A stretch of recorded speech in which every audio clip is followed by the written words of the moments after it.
Fort Worth families, FortWorthFabian, BigBossFabo back with the channel. Back to the channel with a reaction video, actually, man. I'm back with a MrBallen reaction. We're reacting to Feral People Hunt Teen Hiker. Dropped June 12, 2022. I actually did a more recent reaction to, a video he had dropped this past Sunday. And it was Blue-Haired Woman Terrifies Authorities. But let me know y'all's thoughts on, some of the content he's been dropping more recently. Let me know additional recommendations you guys have as well. Put those in the comment section below. Peace, love to everybody who's been rocking with the channel, man. We're going to keep going strong. So let's go ahead and hop into the reaction video. Also, check out the MrBallen playlist where you can see all the videos and reactions I've done to MrBallen so far. Let's get it.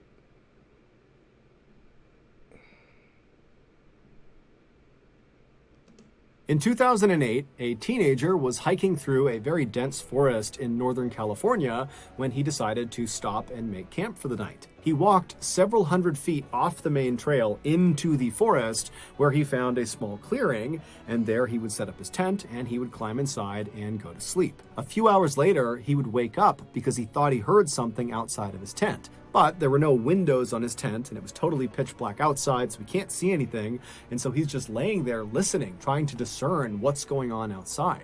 And as he's laying there, he hears it again. And it's the sound of footsteps slowly approaching his tent. But before we get into that story, he's screaming. The people in white.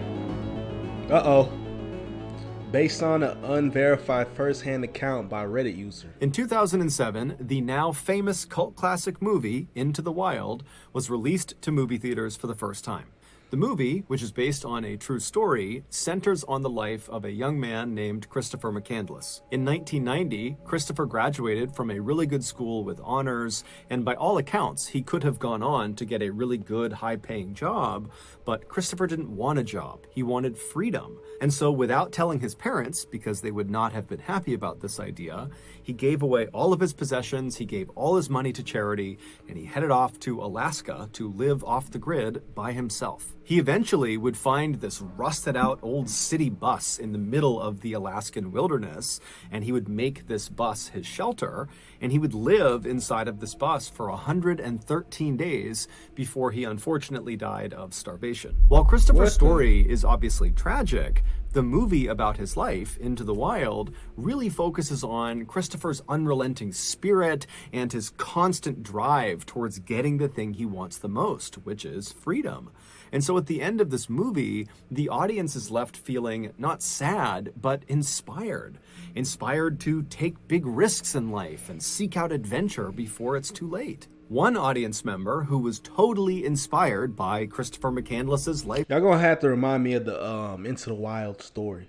So homie wanted to live off the land, basically. He went into the wild camping whatsoever, and he starved and died. Is that that's the true story? I know there's the film, but I'm guessing the film is based off the story. So he actually does die in the end. I haven't seen the movie in its entirety, so hey. But I don't know. I'm guessing, I'm thinking like, I would hope that he had went out there with the plan, right? To not actually, like, maybe something went wrong to where he passed. Not the whole ideology was just go out there and just live off the land with no real preparation or plan, and you end up dying.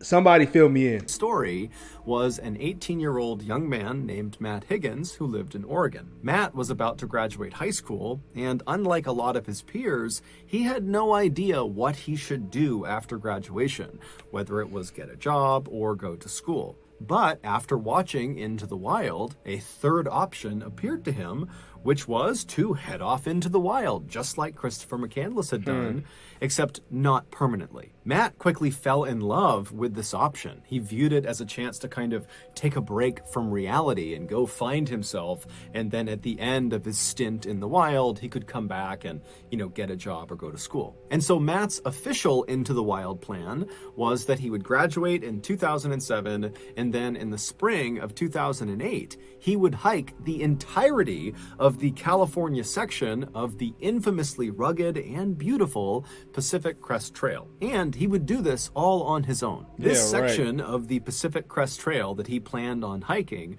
was roughly 1,700 miles long. It began on the border of Mexico in Southern California, and it wound its way north up to the border of Oregon. The trail cut through deserts and up and over mountains, and there was lots of dangerous wildlife to contend with. And on top of that, there were many points along this trail where hikers were very isolated. They were not anywhere near civilization, and so if anything were to happen to them, they'd be on their own. And so naturally, this hike was not a beginner hike. However, Matt was not a beginner hiker. He had grown up hiking and camping all over Oregon and the western United States. I'd hope so. He had spent time in totally well-marked and safe areas. My boy. And he had also spent time hiking around very dangerous and isolated areas where there were cougars and bears and unmarked cliffs everywhere. And so Matt felt like, with his experience in the outdoors, he was perfectly suited to take on this big That boy of an adventure. savage. And in many ways, that was true. However, something was going to happen to him while he was out on the Pacific Crest Trail that no amount of hiking or camping experience could have prepared him for. So Matt graduated from high school in 2007, and in keeping with his plan, in the spring of 2008, he packed up his stuff, he headed to the airport, and he flew south to Southern California. And when he got there, he made his way all the way south to the border of Mexico, and there he picked up the start of the Pacific Crest Trail, and he began heading north. For the first few weeks of his hike, Matt would spend the entire day hiking as far as his body would allow him, and then at night, when it got too dark or when he got too tired, he would just set up his campsite right off the edge of the trail, and then after a quick bite to eat, he'd climb inside of his tent and he'd go to sleep. And then the next day, he'd get up early and he'd do it all over again. During those first few weeks, the only real adversity that Matt ever faced, beyond just kind of normal fatigue from long-distance hiking, was at one point he got a little dehydrated, and another time he almost stepped on a rattlesnake. So besides those two things, really the hike had actually been fairly routine by Matt's standards. But when he reached the Lassen National Forest, which is a very dense forest in Northern California, located about 150 miles from the end of his hike, so the border of Oregon, when he got there, this hike of his would become anything but routine. Not long after stepping foot in Lassen Forest, Matt found himself walking along this winding dirt path where the trees on both sides of this path were pressed tightly up against the edges of this trail, and because of how densely packed the trees were together, it was almost like he had these walls on either side of him that extended 100 feet into the air. And so it was very quiet and it was very dark as he was walking along, but Matt was enjoying it. All he could hear was the chirping of birds and the insects buzzing around him. It was peaceful. Oh, that's beautiful. And so Matt's just kind of meandering his way through the forest. He's in no rush. And at some point, the trail he was on banked hard to the right. And so he makes this turn, and as he does, he looks up. Building the suspense. Hey, hit the like button, man. Like, comment, subscribe. Hit the notification bell. Let's get back into the video, yeah? And what he sees kind of startles him. About 20 feet away from him, off to the right side of the trail, is this big boulder, and sitting on this boulder are two middle-aged people. A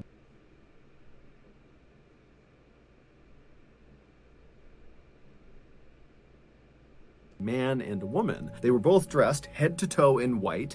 They both looked very dirty and disheveled. The man had this big unkempt beard, and both of them were just staring daggers at Matt. And so Matt felt awkward, and he immediately looked down as he continued walking towards them.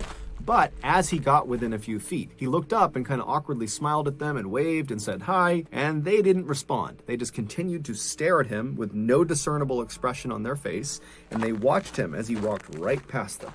And so after Matt walked past these two people in white, he felt really uncomfortable because he knew they were still definitely staring at him as he walked away, and he didn't want to turn around and meet their eye contact. And so he's just kind of walking away, feeling that uncomfortable feeling of someone staring at him, and he's thinking to himself, why didn't they at least wave or acknowledge him in some way? Especially considering the fact that on the Pacific Crest Trail, people go days without seeing other people. Matt, in fact, had not seen another person in days until he saw these two. And so he's thinking, how rude is that to just completely not react when another person walks past you on this trail?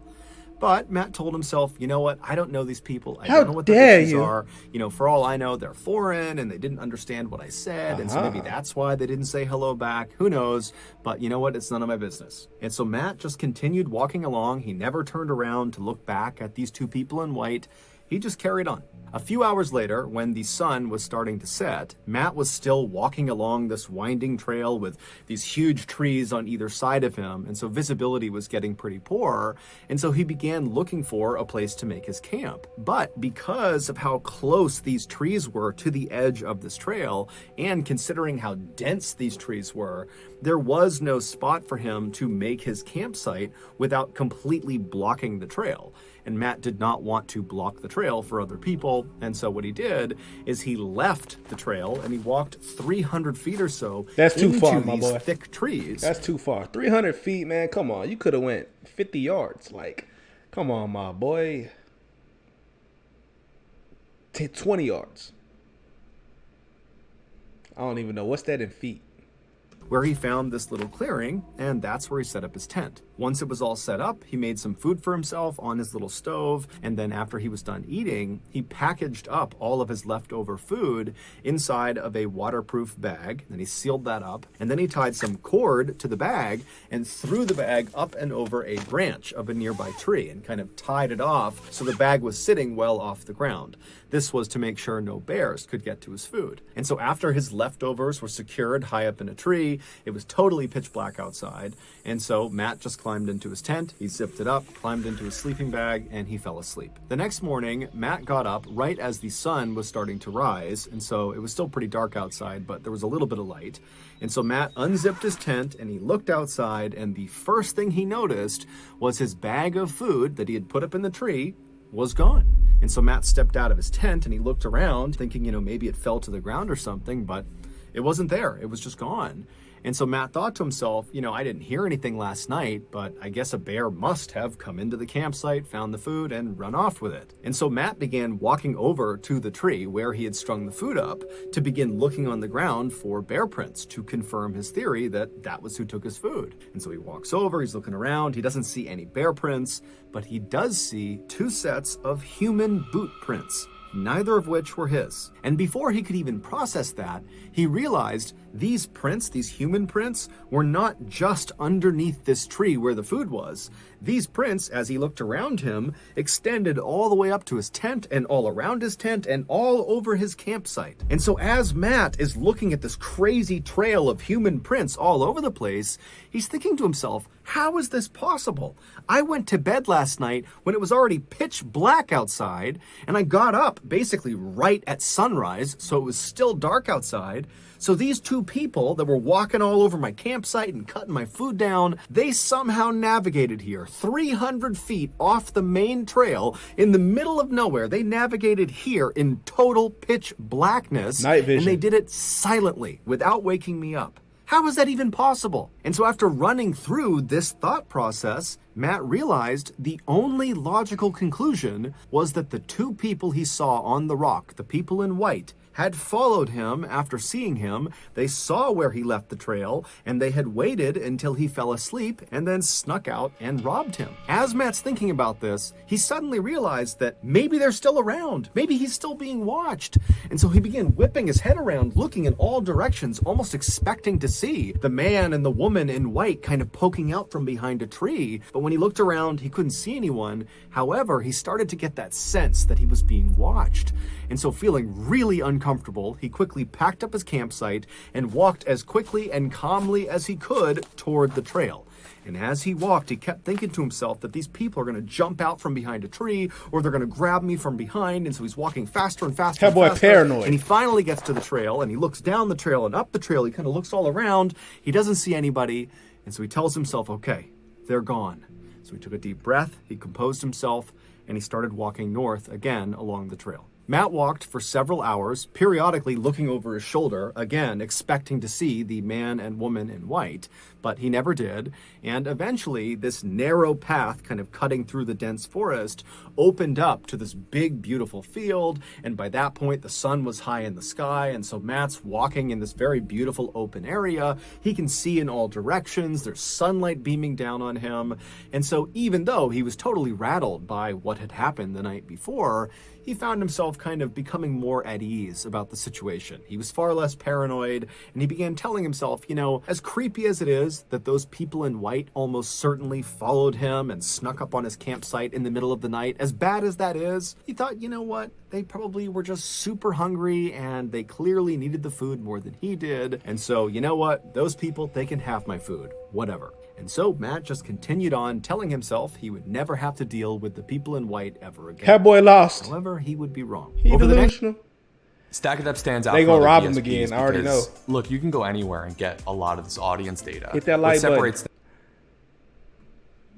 Next 3 days, Matt continued making his way north through the Lassen forest, and the trail he was on would weave between those big, beautiful open areas back inside those very densely forested areas where the trees were practically right on top of you. And during those 3 days, Matt did not see the people in white. He did not have any nighttime encounters with anybody. Nothing got stolen. And so that only reinforced the idea that, you know, he had been a target of opportunity. They had taken what they wanted from him, and they were no longer following him. But on the 4th day after the food stealing incident, things would get spooky for Matt again. On that 4th night, Matt was once again forced to leave the trail he was on. He was in one of those very densely forested areas and walk well off the trail to find a clearing for his tent. And so he walked, you know, several hundred feet away. He finds this clearing. He sets up his tent. And then also he sets up a perimeter of sticks all around the outside of his campsite. This was a precaution he had begun taking after the food stealing incident. These sticks were an early warning system where if any animal or person came too close to his campsite, they would step, in theory, on these sticks and they would break and they would alert Matt in the middle of the night. And so after his campsite was all set up and all prepared, Matt sat down and had a quick bite to eat, and then after storing his food, he climbed inside of his tent and he fell asleep.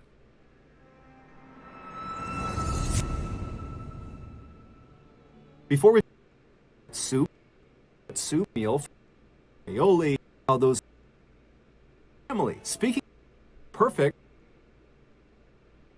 walrus tails and cobra hello friend for up to 6 use. Okay, back to the story. A few hours later, Matt suddenly woke up. Now, when he woke up, he opened his eyes, but it's pitch black in his tent, there are no windows in his tent, and it's pitch black outside. So even with his eyes open, he can't see anything. And so he's just laying there with his eyes open, but it's total darkness, and he's just listening intently because he doesn't really know why he woke up, if something startled him, or if there's no reason at all. And so he's just laying there and he's listening, and as he's listening, he hears the distinct sound of something stepping on one of the sticks in his perimeter.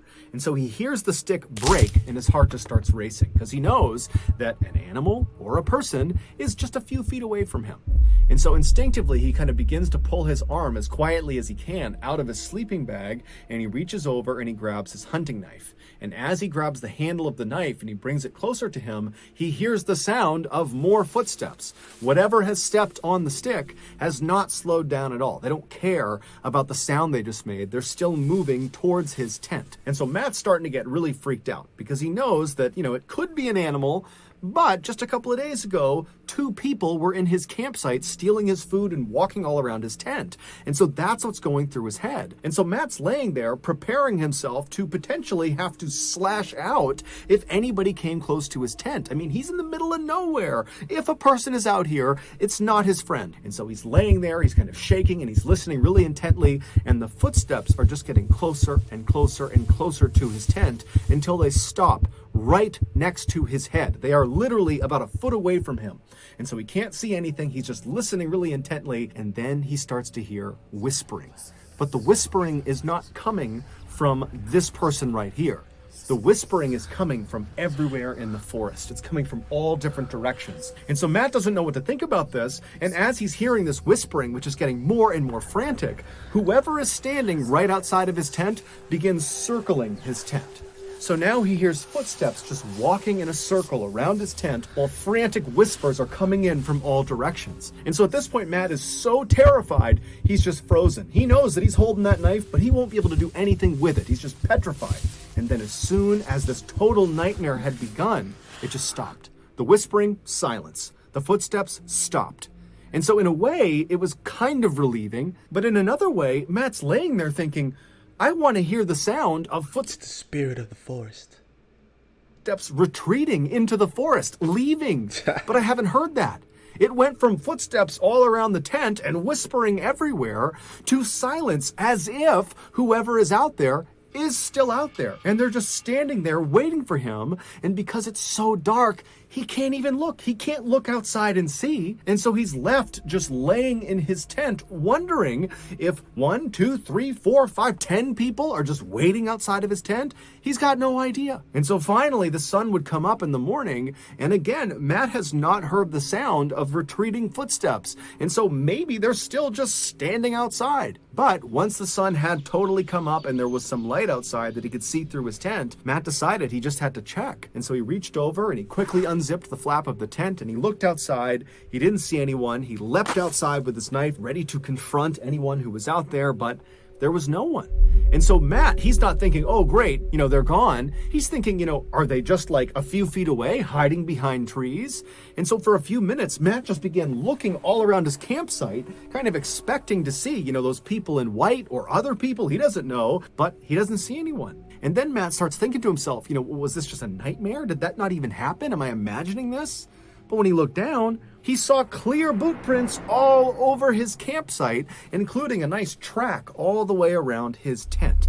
And so this nightmare really had played out in real life. And so he quickly gets everything back into his pack, he throws it on his shoulder, and he just starts running back towards the trail. And when he got to the trail, he continued running north. And as he's running along and looking over his shoulder the whole time, he's telling himself, I just need to get out of Lassen National Forest. I need to get out of the people in white's turf, get away from this place, and I'll be left alone.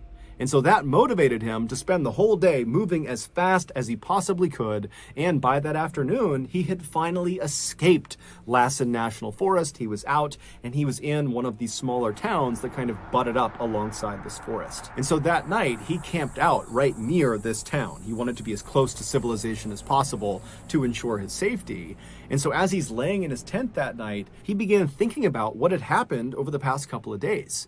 At this point, he was nearly certain that the people in white that he had seen on that boulder, they had to be behind these nighttime encounters. They just had to be.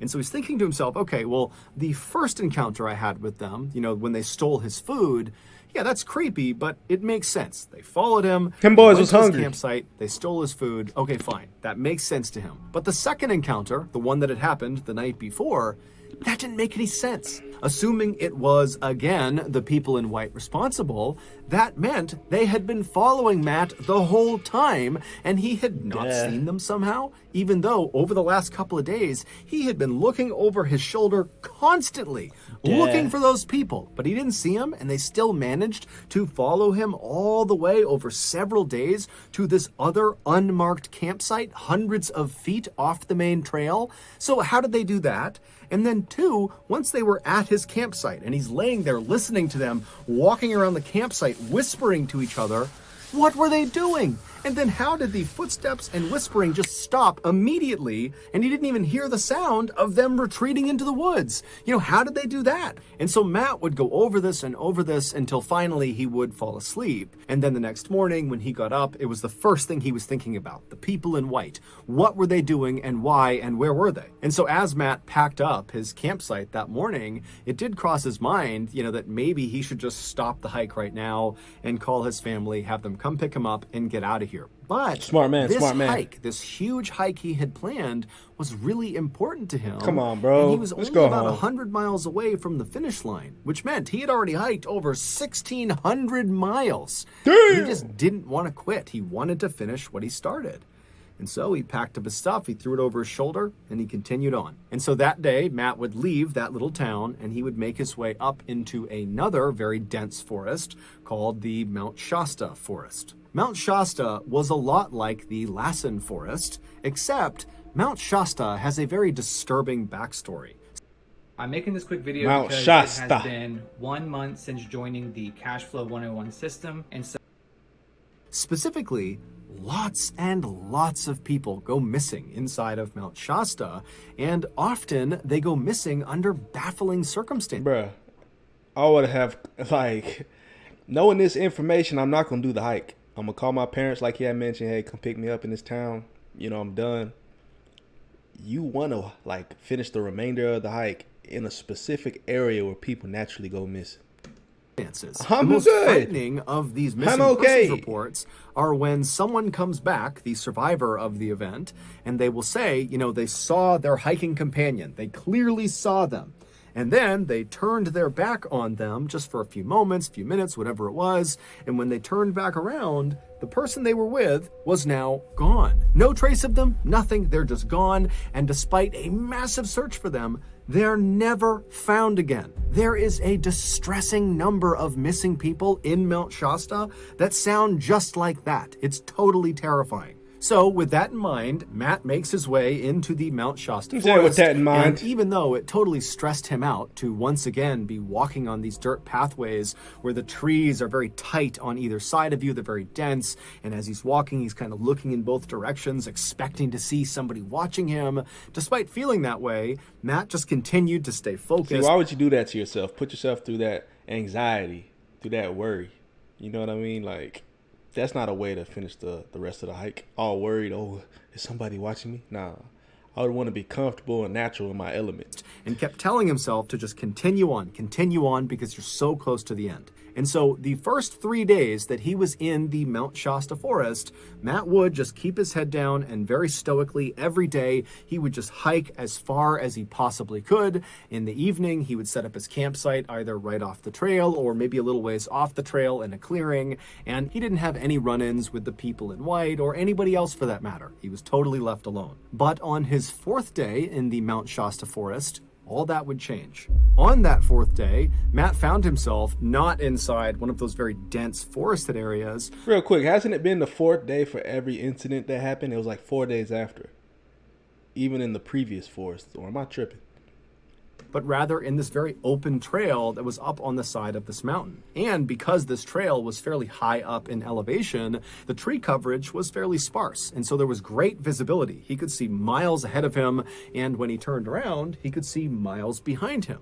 And so Matt is just walking along this trail, kind of enjoying the day. It's beautiful outside. And at some point, he turns around and looks behind him. Now, all day he'd been doing that, and he had not seen anyone. But this time, when he turned around, he saw 2 little white dots, miles and miles back, slowly making their way along the trail that he was on. It was the people in white. They were back. At this point, Matt was at least 50 miles or more away from that first place he had walked past the people in white when they were sitting on that boulder, which meant, 1, Matt was right. These people in white really had followed him and almost certainly were responsible for the nighttime visits he was getting. And 2, for reasons unknown, they were still following him. Matt suddenly didn't care at all about completing his big hike. He just wanted to get the heck away from those people. And so very quickly he pulled out his map and he looked, and to his horror, he realized he was in one of the most isolated portions of the entire hike. He was at least 25 miles away from the nearest civilization, a little town called Castella, California. And so without a better option, Matt put the map back in his pocket. He took one last look at the people in white who were making steady gains on him, and then Matt just turned away from them and began booking it down the trail. And Matt would run for hours and hours and hours without stopping. Even when he turned around and could no longer see the people in white, he just kept on running. And then when the sun set and he could barely see the trail, he just kept on running. It literally wasn't until it was so dark outside that he actually couldn't see the ground anymore that Matt finally, totally exhausted, came to a stop. And then from there, he turned and left the trail and walked way away from the trail, hundreds of feet deep into the forest to get as far away from these people in white. His paranoia is going to end up making him get lost. I can already tell. Everything he's doing is just, you know, what's the term I was looking for? It's discombobulating him. It's putting him out of his element. You know what I'm saying? Like, watch, he's going to be way off the trail. He's not going to be able to find his way back. All types of stuff. So finally, he found this clearing very far away from the trail. He set up his tent right in the middle of it, and then he very diligently laid out his perimeter of sticks around his campsite, making sure there were no gaps. And then he climbed inside of his tent. He zipped it up, and then keeping on all of his stuff in case he needed to make a run for it, he got inside of his sleeping bag, and he just laid there with no expectation that he was going to sleep. He was terrified. As he laid there, he thought to himself, okay, I have now run at least several miles ahead of them. I know that was them. I know I got some distance on them. There's no way they saw where I turned off the trail and where I've set up this campsite, so they can't possibly find me. And so Matt would lay in the tent for several hours just waiting to fall asleep. And then finally he would start to get tired because at this point it's totally quiet outside. He hasn't heard anything. And so he begins to doze off to sleep. And as he's getting more and more tired, he hears the sound of someone stepping on his perimeter of sticks. And as soon as he hears that stick break, he hears the all too familiar whispering pick up all around the forest. And then something new happens. Before Matt can even do anything, his tent lights up like a Christmas tree. Someone is shining a light on his tent. Someone has snuck up on his campsite in the middle of nowhere, hundreds and hundreds of feet off the trail, in the middle of the night. They've found him shining a light that on boy him. going in. How does he know all this detail, though? And then the light clicks off, and it's silent. And at this point, Matt's fight or flight instinct kicks in, and he rips off his sleeping bag, he jumps outside, and begins screaming nonsense and flailing around with the knife, trying to intimidate these people to get away from him. And then after he stops for a second, he hears a stick crunch right behind him. And he whips his head around to look at who is standing right behind him. And as he's turning out of his peripheral vision, he sees a dark figure running towards him. He doesn't think twice, he just turns and begins running away from the campsite. Now remember, it's pitch black in the forest. There's trees everywhere. And so Matt's smashing into trees, branches are hitting him, he's falling to the ground, but he is on a pure adrenaline high, and he is just sprinting as fast as he possibly can away from this person who is likely still chasing him. And after 5 minutes of running, he stumbles and falls forward and kind of lands at the base of this fallen tree. The tree had landed in such a way that it was kind of propped on a rock. So there was a small gap underneath the tree. And so Matt, thinking quickly, kind of slid himself underneath this log and positioned himself so he was looking back in the direction he was running from. And as he laid there, he saw in the distance this light bobbing around. These people are looking for him. They're searching the forest for him. And so he watched in horror, tucked underneath this log, as whoever had the light and whoever else was with them, they moved closer and closer and closer, but they did not find him tucked underneath the log. They just walked right on past him. And so Matt would remain underneath this log all night until finally the sun came up. And at that point, even though it was fairly obvious that whoever was looking for him, they were now gone, Matt was still terrified. And so he stayed under the log for several hours until it was about early afternoon. And then he finally pulled himself out from under the log and he looked around. He couldn't see anyone. And then instead of going back to his campsite and getting his gear, he just totally abandoned it. He was worried that these people in white or whoever it was, that they were still going to be there. And so he just turned and continued running away from his campsite back out to the trail. And once he got the trail, he continued running on the trail all the way to Estella, California. And when he got there, he hitchhiked his way to the town of Mount Shasta. And there he would speak to police as well as the Forestry Service about what he had experienced. And so they would take all of his information down and they would put him up in a motel for the night. And then the next day, Matt would get in touch with his family and they would drive from Oregon to Mount Shasta. They would pick him up and they would take him back home. Months later, Matt would contact the Mount Shasta police and the Forest Service and would just follow up and say, hey, have you learned anything else about these people in white? Have you caught them? Has anybody else come forward? And the police would say, you know, they did have a number of people coming forward saying that things had been stolen from their campsites. These are people that were in Mount Shasta, in Lassen Forest, and the surrounding forests. But Matt was the only one who had reported being terrorized by this mysterious couple in white. And so to this day, Matt has no idea who those two people were, what they wanted with him, beyond obviously the food they took. I mean, they continued to stalk him for nearly 100 miles. And he has no idea how they were able to keep finding his campsites that were hundreds of feet off the main trail in unmarked areas that they would somehow navigate to in total darkness without alerting Matt. It's all a big mystery. So that's going to do it. That's it? Dang. My thing is, honestly, I didn't think he'd see somebody. I was surprised when he had mentioned that somebody was running towards him when he broke out of the tent, ready to kind of, you know, stab somebody. And then he heard a sound behind him, turned around out his peripheral. He sees somebody running at him. I don't know, man. It's a mystery, right? Let me know y'all's thoughts on that one. Feral people hunt teen killer. I want to look up Mount Shasta, though. People went disappearing in Mount Shasta.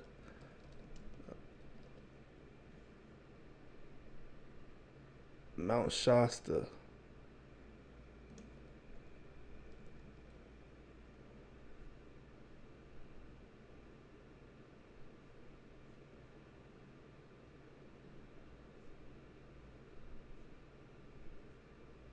Huh.